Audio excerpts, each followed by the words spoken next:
I'll tell you guys a very important story about an electrical engineer, or the way Nigerians would call it, an electrician. So there was this town, one of the remote places in the world. So about 6 to 7 years, they've not had electricity. There was a consultant outside, very particular about this issue, and he has been working on it for the past 6 years. He has sent a lot of electrical engineers prior to that time, different guys that are very, very good. He saw that this thing was not working, they were not able to still solve the issue. They solved it in part, but it was still later spoiled. Then he had 2 sons, one of them, he trained both of them as electrical engineers. And it was like, come to Govito. I've not actually sent my son to this place. This is my son. I took him to the best schools, trained him. This guy should solve this particular issue. This is son has actually seen those people go come back with results on why it didn't work. One day he just thought about it, was like, oh, come to Govito. This my son can actually go and do this thing. And he said, oh, son, will you be ready to go? The son was like, it's where you send me that I will go now. Then the father said, okay, this is what will happen. You will go first, then your brother will come after you, to better stabilize what you have done. Push on into the story. The son went to that remote town. When he got there, he saw that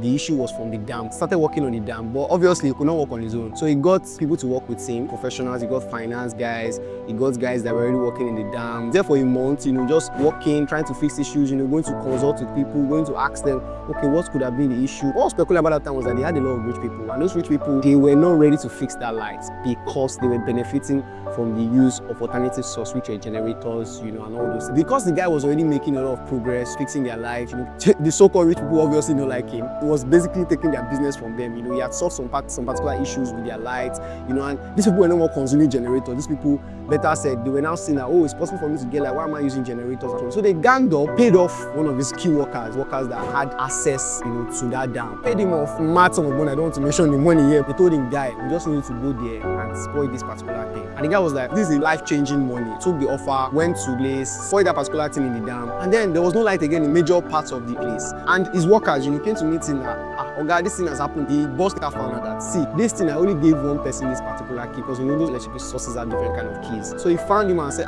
bro, why did you do this kind of thing? But the problem of the story was that he had to go very deep into the electric source, more like a dark area. 3 days he was there, just him. His workers were obviously, around the center, but they couldn't follow him to that because there was only one that was technically gifted enough to get into that place and to fix that particular issue. 3 days, trying to, fix a lot of issues, did a video call with his dad, showing him. Then his dad was telling him, okay, put this here, switch this here, use this key to do this and all those kind of things. And then on the 3rd day, the issue was solved. Prior to entering there, he told, his workers that this job should take about 3 days. That man paid the price of going to that place for 3 days. So he left his rich town, he came to this place, to solve their issues, stayed there for over a month. And at the end of the day, when he fixed it, there was light across the town. He shut that door and he was the only one with that key. So obviously nobody could go there again. He only had the key and he made sure he held that key to himself. Bringing it to insurance, paying a premium can save you from every unexpected loss. Just that price you need to pay. Just like this man, him paying that price of 3 days solved an issue that has been running for over 6 years in that particular remote town. I know you may be wondering, what story am I talking about? Who is the electrician? The electrician is actually Jesus Christ. And I'm saying this story commensurate what we are celebrating today, which is